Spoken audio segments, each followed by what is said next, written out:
Hey ho, hey there, it's Yvonne from Women's Fitness Adventures. How are you? Today is Monday the 5th of June. So scooting along, I am based in Queensland. I'm the founder and CEO of Women's Fitness Adventures. And tomorrow, I think it is Queensland Day, a day that celebrates the founding of Queensland. So always something to celebrate here in this world. And every day, all around the world, there seems to be a day to celebrate something. So thank you for joining me for Monday Night Live. If you are watching live, please go ahead and say hello. And if you're watching on the replay, please let me know as well. And feel free to ask comments. I'm just going to pop a little note here in the comments. What have I done to that? So I'm still here. So please say hi. Say hi and let me know where you are watching from. Some of you are beating me already. Okay, so hi Lethea from the South Coast. So lovely to have you here. So welcome everyone. Remember, I can't see you unless I can't see you at all. So unless you say where you are, I don't know who you are. And I know that there's been some people out there watching for a little while, just waiting and wondering. And that's part of my discussion as well tonight, waiting and wondering. So hi, Patricia from Bribie Island. Hello, Sandra from Sydney as well. Lovely to have you all here. As you can see, or you probably don't notice, I'm still in my hiking clothes from this morning. I've had a busy afternoon. Every Monday morning I go hiking. It is my way to kickstart my week. But this afternoon I want to talk about something that's been coming up, and hi Francis, coming up a lot. It comes up a lot just in general conversation whenever someone asks me what I do. And I say I hike, I teach, train and take women on hiking adventures close to home and all over the world, and give women the skills to do that wherever they may live. And people say, well, how long does it take me to hike, 5 kilometers, or how long does it take me to hike that particular trail? And well, that's not very far. That's only 5 kilometers. That might only take you an hour or whatever it might be. And so this whole conversation around how long a trail is or how long in distance and how long it's going to take in time is a big debatable question. And I've got 10 things I'm going to share with you about that. So let me check in with everyone else. Hi, Suze from Geelong. Yes, you're moving around the country at the moment. Hi, Jennifer from Brisbane. Hi, Marianne from Canberra. We'll be seeing each other this time next week. We'll be hot on our own trail. And hi, Sandy from Toowoomba. So getting back to this distance over time, our girls, I shouldn't say that, our team members are over in Italy at the moment. So yes, a group just came back from Croatia. We've got another group over in Italy on the Cinque Terre, and it's our 5th adventure back to the Cinque Terre. Who would have thought from a little family holiday that I did back in 2014 that we would now have visited as a group for 5 times in 9 years, which is pretty amazing. And on our itinerary for the Cinque Terre, we don't generally put distance. We will put hiking time, and that might say, approximately 8 hours. And what they do in Europe is they actually count the hours as moving time. So it doesn't take into account rest stops, toilet stops, photography stops, anything like that. It is actually moving time. Because it's really hard to equate distances and time. So Brod says, all those travellers, I went to Hobart last weekend from Launceston. Brod, I haven't been anywhere in the last couple of weeks either. So I went to my usual Mount Cootha on today. Yeah. So, literally 15 kilometres away. So it doesn't matter whether we go near or far because these same principles apply. And so when someone says to me, and somebody asked me this morning, so in thinking about, a multi-day adventure for myself, is what do we actually do? Do I need to be able to hike in the morning and then hike again in the afternoon? And let me tell you that whatever adventure you choose, whether that's one of ours or whether that's, with any of the myriad of companies that are out there, depending on the level that you choose, most of them you will be out hiking all day because a lot of it depends on these 10 things I'm going to share. So the first thing I want to share is the reason, let's just use 10 kilometers as an arbitrary number. It's not relating to any particular trail. It's not relating to any particular location or any particular fitness level or anything like that. So let's just say we walk 10 kilometres on the footpath, and we regularly do that a couple of times a week around our suburb. Our suburb might be, a little bit hilly, but we're generally on a footpath, and we walk 10 kilometres, and that 10 kilometres might take us, somewhere between 2.5 to 3 hours.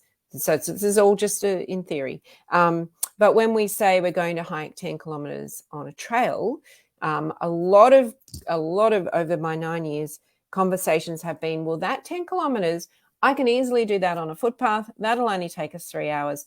I'll be home within, the whole thing will only take me 4.5 hours to return by the time I drive there, do the hiking, and then come back and return. Now, that might work in training. It works in our hike about training that we do on a Monday. It works in the training the training plans that we set up for everyone. This is the distance that we want you to do over this time frame.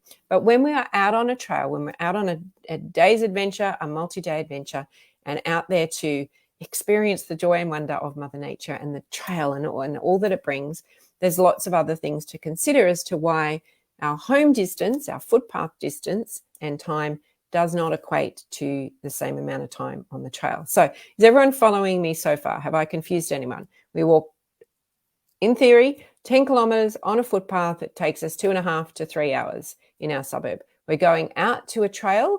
It's a 10-kilometre trail. Why is it so that it does not equal the same time? Why will 10 kilometres on a trail generally take us longer than 10 kilometres on the footpath? And here's why. So the first one is that trail conditions are very different. So footpath, our foot in our sand shoe or our even sandals, whatever you're wearing, our foot knows exactly where it's going on the footpath. It's very predictable. Our foot and our ankle muscles, they're not on high alert. We don't have to generally look at our feet either. But when we're out on a trail, the trail conditions can be very, very different. They can be rocky. They can be slippery. There can be tree roots and steep sections, and that can slow you down. You might need a different pace to go through a muddy section, and then a different pace when you are climbing over some tree roots and stuff like that. So the trail conditions are one of the reasons that it may take longer than walking on footpath for the same amount of time. The other reason, lots of reasons, is elevation gain. So when we're walking around our suburb, we do that as a regular thing, we know where to go. We know what to expect. Our body has come to understand that hill I can see out there that I do every morning.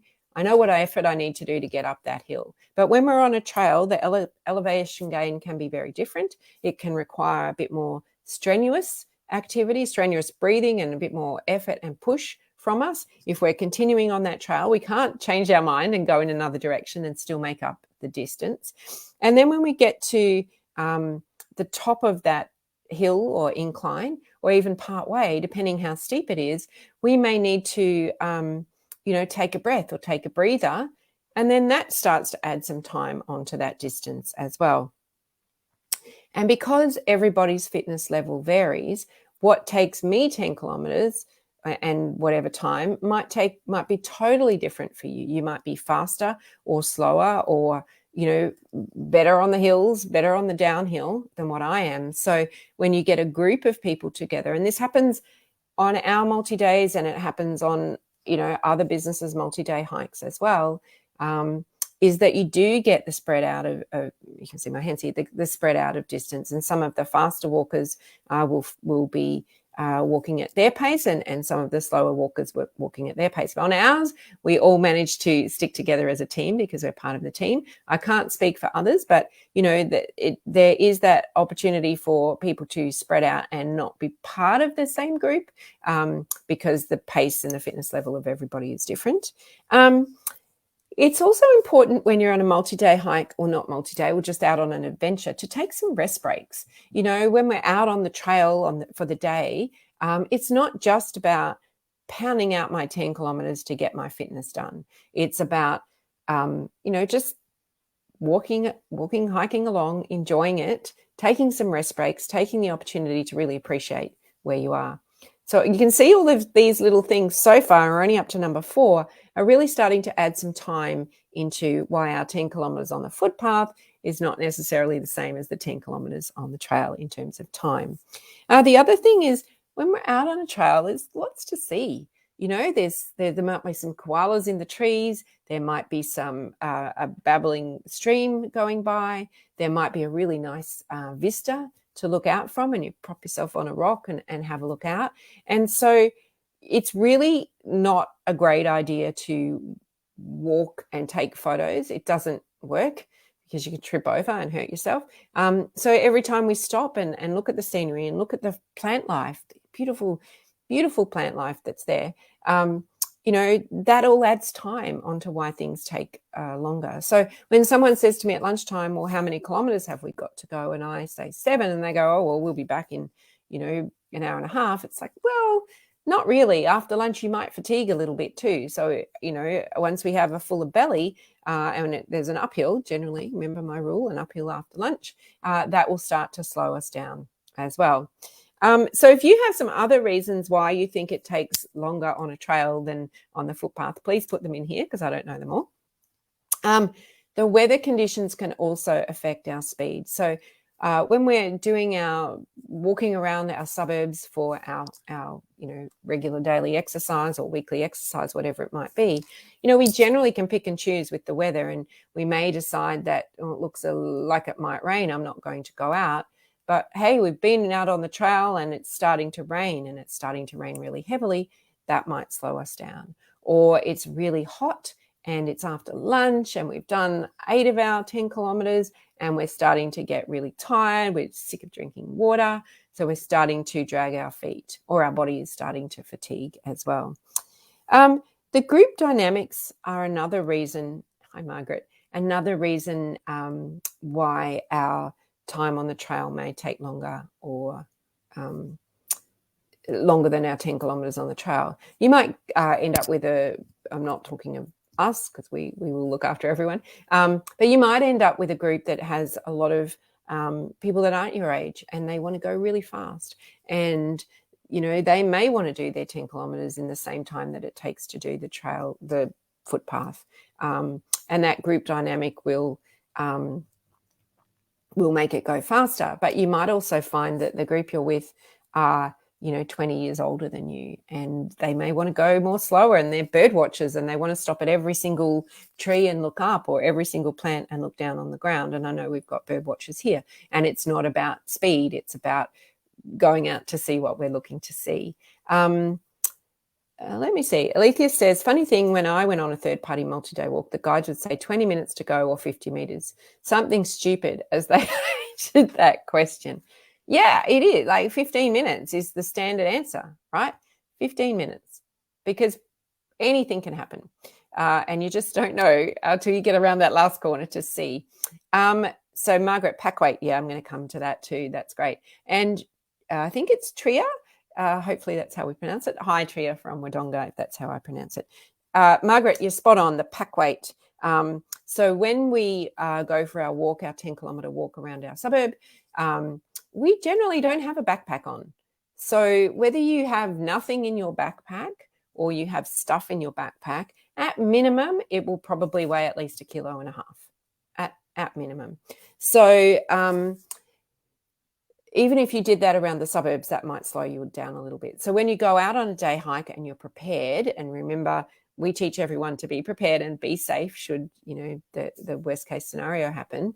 Doesn't mean you're carrying your life on your back, but you're carrying enough to get yourself out of trouble, is that your backpack is going to weigh about 5 or 6 kilos. So imagine if you go on your 10-kilometre walk around your suburbs, you start carrying a 5 or 6 kilo bag of potatoes with you, that will slow you down.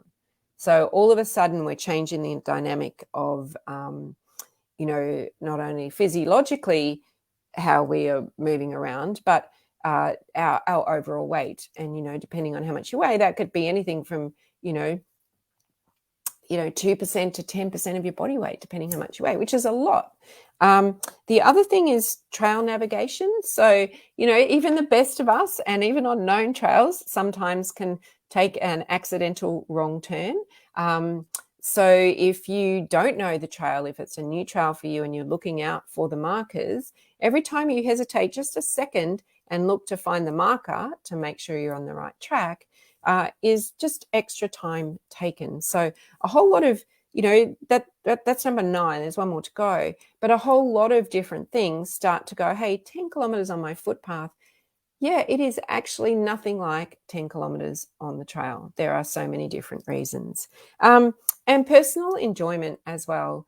Being out in Mother Nature, in the outdoors with Mother Nature is such a gift-giving experience to ourselves. And I know every week when I see women on the trail, every time I catch up with all of our members on our online walks and go to all the different places that I do, Mother Nature gives us exactly what we need. And yes, she does that on our 10-kilometer walk around the suburbs. We walk for what we need. We walk for health. We walk for mental health. We walk to solve problems. We walk to get our anger. We walk to have conversations. We walk for purpose, to the shop or whatever it might be. But when we go out to the outdoors and with Mother Nature, we walk for enjoyment. We might walk the first kilometer to process things and get them out of our head. We might walk for solitude. We might be walking with a group but choose to walk on our own and not share anything. Or walk with a group and share everything, share conversation. But it's that walking for enjoyment. And if you are going at a pace that is purely an exercise pace, then you may not enjoy it as much. So lots and lots of reasons why our 10-kilometer, theoretical 10-kilometer walking in the suburbs is very different to 10 kilometers walking on a trail. So with that in mind, the question was, okay, so I want to go on a multi-day hiking adventure. Is it what we do on the trail on a Monday what I need to do all day on a multi-day hiking adventure? And the answer is no. So training is training is training. So whether we're training our 10 kilometers on the footpath, which is distance, which is time on our feet, which is cardio, and we're training on the trails, which is distance, cardio, time on our feet, different surfaces with a backpack, we consider that training. But when we go on a multi-day hike, all of those skills that we learn in training come to the fore to take us on a multi-day. So a multi-day in my world is we are out all day. We are not at a resort. We are not at a location where we're hanging around the hotel. If you want to do that, book into the nice hotel and stay around the hotel. But we're out all day. We're on our feet all day. Yes, we stop for rests. Yes, we have more in our backpack. Yes, we stop for lunch. We stop for photos. We stop for fun. We might stop for a swim. We might stop and take our shoes off and paddle in the creek, stop for a picnic lunch, but we are generally out all day. So you don't have to sustain the pace of what you do in your training at all, but you need to be sustainable in that you can stay out on your feet all day, that you can go up those hills at the end of the day when you're tired, that you can carry that backpack that has all the necessities that you need to make sure that you're safe on the trail as well. So, for example, the ladies on the Cinque Terre who are there right now, I think right now, as of this moment, it's nearly 5:30 here in Australia on the East Coast. I think it's probably about 9:30 in the morning there. They're heading off on their first day of hiking, and they're stopping at a winery for lunch today on their hiking. So they will get up. They'll have been up. I think they went for a swim in the Mediterranean this morning. I got a message from them, and I've seen some pictures in the private group that they have, and I think some have made it to our Facebook page. So they've been swimming. They've had a beautiful breakfast. They're about to meet their guide, Valeria, today, and they met him last night, today, and heading off on their hike. So they'll hike for the morning. They'll stop, have a bit of a morning tea break, something to drink because it's quite warm. The pictures, there were lots of people swimming in the Mediterranean. And then they'll get to the winery for lunch, and it's Italy. So they're going to have about an hour and a half on this fantastic outside way station, that big table on an old big way station that moves a little bit. And then after lunch, they'll head down into Benazza and have ice cream probably, and have the option to, I think, either walk back or catch a train back. But either way, they're not going to be back to their hotel till about 4 o'clock in the afternoon. So they've put all the skills that they've done from their training together of time on their legs, training with a backpack, and the cardio to bring it together to a really, and lots of stairs actually, to this great first day of a multi-day hiking adventure. So the distance will be longer than most of them have probably ever hiked, but they've had that consistency of their footpath hiking, then translating that to the trail hiking and knowing the two don't quite match up. And then they've done that with enough regularity that by the time they get to the adventure, they're doing really well. So you don't have to replicate, the full distance and days of the Cinque Terre. You don't have to hike, 14 kilometers a day for 7 days or whatever it is in your training. You just need to make sure that you have the cardio, the endurance, and the strength in your body to be able to maintain that day after day after day. So the first step is getting that headset, that the thoughts in your head of, okay, I can walk 3 kilometers in my suburb. I now want to walk on a trail. I want to book on a holiday. How do I get from walking 3 kilometers in my suburb to successfully walking day after day after day? And that is a really great question. It's too long to answer tonight. But the first step on that is knowing inside your head that 3 kilometers, 10 kilometers, 3 kilometers, whatever you want to call it, on the footpath does not equal the same distance, same time on the trail, for the 10 reasons of the trail conditions, the elevation gain, your fitness level, taking rest breaks, looking at the beautiful scenery, the weather conditions, the group dynamics, the gear and stuff that you have on your back. And let's face it, when we go walking around our suburbs, we're either wearing our gym gear or a pair of just shorts, maybe have a water bottle, that's it. But when we're out on the trail, we've got heavier boots on as well, and generally hiking gear. Our trail navigation, knowing where we're going or not, and just enjoying it out on the trail. So all of those things together, and knowing that at any point in time, it's okay to have a meltdown. It is okay to have a meltdown because especially when you're first starting out, you're on the trail and day 1, day 2, and then you think at the end of day 2, I've done really well, I'm tired, and then just let it all out. And then by day 3, you wake up and you're ready to walk into it again. And it's a pattern. It's a particular pattern. We're used to it. We expect it. It doesn't always happen, but it's a great thing to see because it means that the gears have shifted, that where we think we couldn't, we now can. So that is 10 reasons why, and there's plenty more, it takes longer on a trail than it does on the footpath. And when you do ask the guides, are we there yet? How much longer? Please, you're not going to get an answer. You're going to get, 15 minutes, or when we get there, or just around the corner, or over the next hill. Because all of those factors, we could be 200 meters from the end and someone goes, I just need to rest for half an hour. And then it takes a lot longer. So just think about all of those things. And if you are a member, you've received the newsletter tonight. And if you're not a member, you'll be getting it soon. That says, if it takes you 3 hours or 2 hours to do your local walk on the footpath, then maybe double that for the same time on a trail.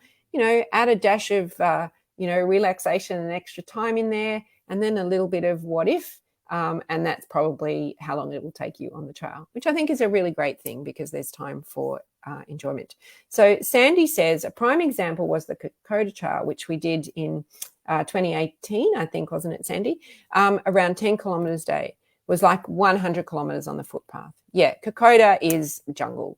And yeah, it is hot. It is slippery. It is fun. It was so much fun. We laughed, didn't we, Sandy? Laughed and laughed and laughed. But yeah, 10 kilometers there is is way different to 10 kilometres on, say, a introductory path in New Zealand. So, and I know that, but an introductory path here in Australia as well. So very, very different. Thanks for reminding us of that one, Sandy. Sue says, it's like little kids saying, are we there yet? Yep. And I was going to make that my headline in the newsletter, but I changed it because of that beautiful book by Alison Lester, which is lovely. So just a couple of other things to catch up on. Firstly, our Adventure Ready for Hiking course starts at the end of June. So if you are watching this and wondering if it's for you, we have some members in the course, but mainly non-members. But it is a 10-week online live course taught by me, and it is a little self-contained package. It's a hiking blueprint, really, of how to get you trail ready within 10 weeks or so.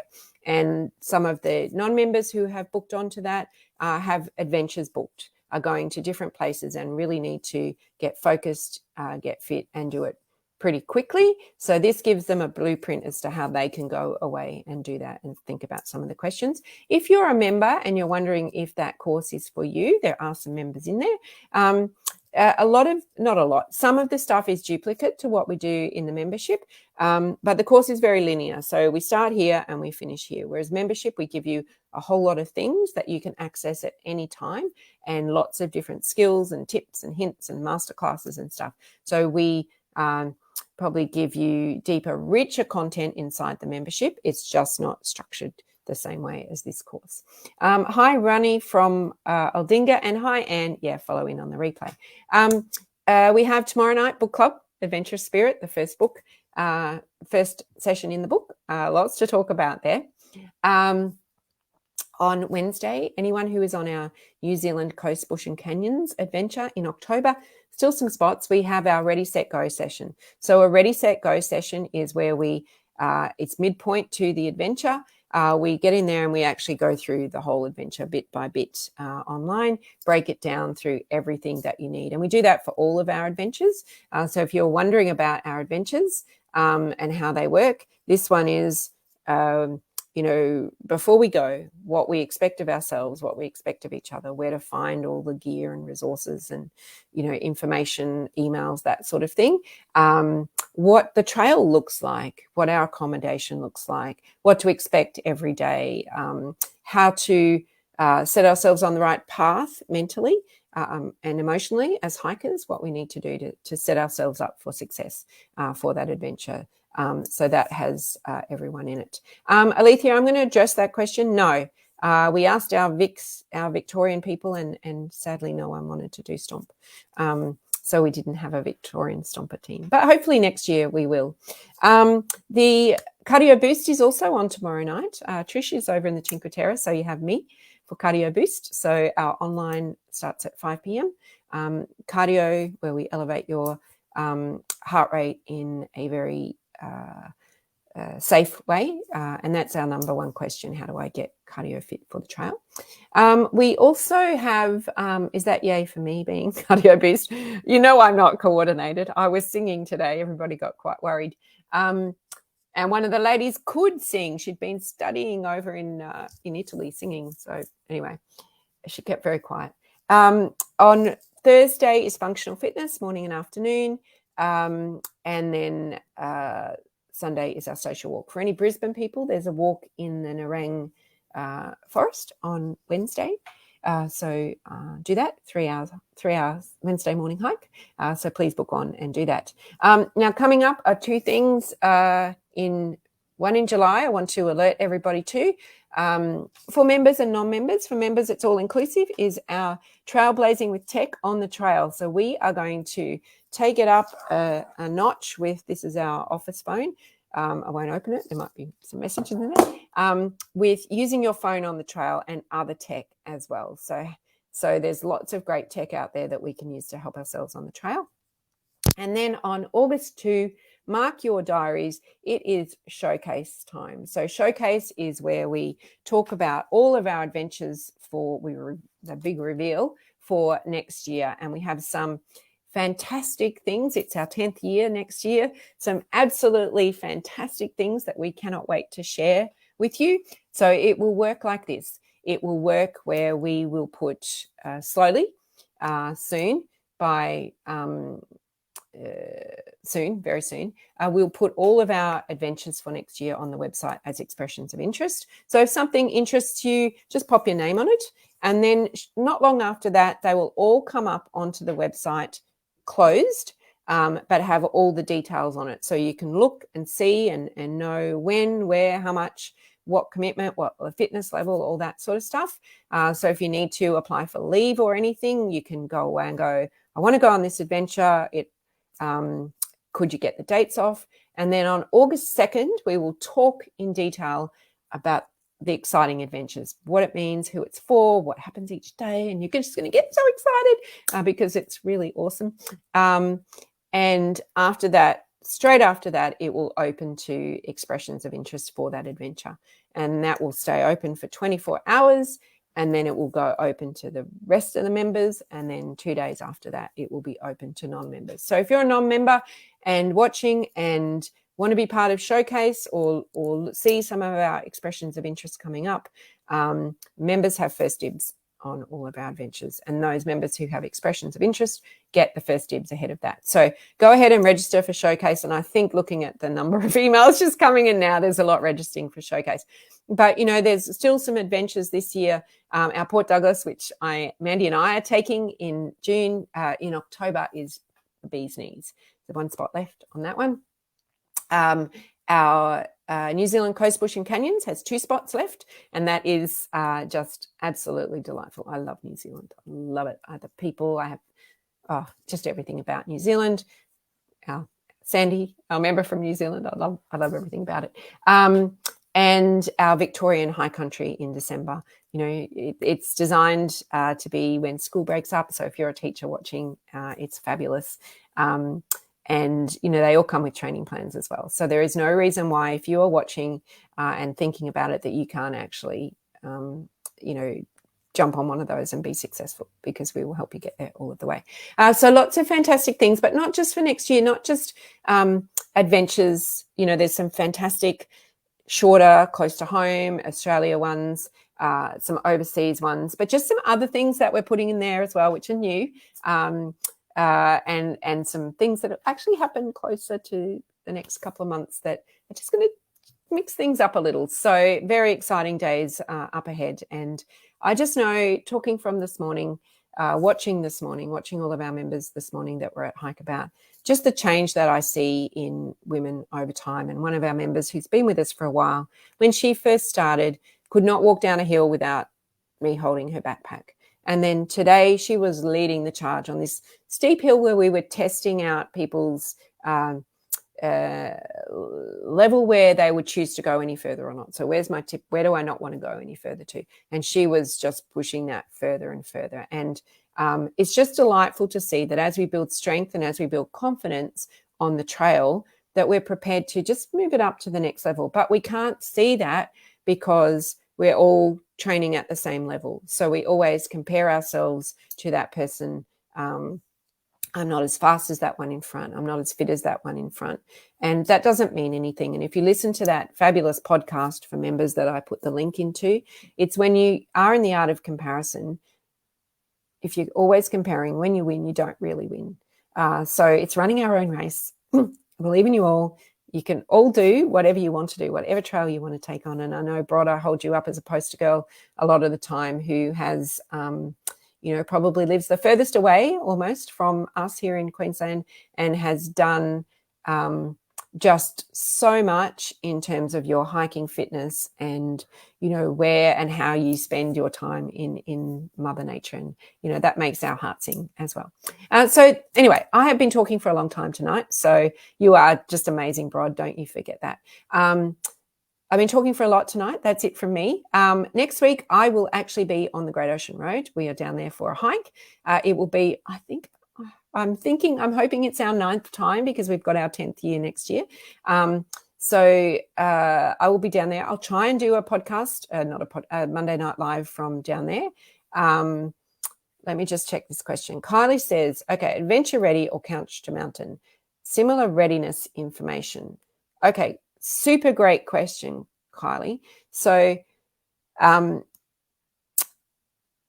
With with couch to mountain, you are coming from a literal couch. So whether you have been busy with life, coming back from an injury, just not able to exercise, caring for others, working all the time, and your fitness level has taken a back seat, and you want to be stepped through over a 6-month period, from literally on the couch, whatever your couch is, to summiting the roof of Kosciuszko with a group of women who are very in a similar position and similar mindset. And that program gives you the skills to hike any trail in the world, and that's over 6 months. If you want to a short, sharp, if you have something in mind and you want to do it and you're not on the couch and you go, for example, someone in our previous cohort of the Adventure Ready for Hiking course was booked to do some hikes in another state with her sister, and her sister was reasonably active, and she was booked in for 4 months' time from when the course started. So her goal was to actually equip herself with enough knowledge in a really quick space of time, build herself a hiking plan, because we give a hiking plan and we build it together, to give herself some strength and to give herself the accountability to keep doing it. Then that's the course for you in a short time. But of course, then you have membership. And so inside our membership is this really rich content that we give you. We go in depth to a whole lot more things. So Couch to Mountain is that silo. Adventure Ready is here, and then membership is really deep on a whole lot of the things, and really getting into the bonuses of the masterclasses and the checklists and all that kind of stuff. So they're all very different. And if you want to have a bit more of a chat, Kylie, we can have a chat on the phone tomorrow if you like. So hopefully that's answered your question. And hi, Mandy and Mac Ray from Brisbane as well. So if you're watching on the replay, please say hi. And if you have any questions, please just ask them in here and I will answer them. But thank you for your time. It's been a long one tonight. I look forward to catching up with you. I'll come live sometime next Monday from the Great Ocean Road. But take care till then, and look after yourself. See ya.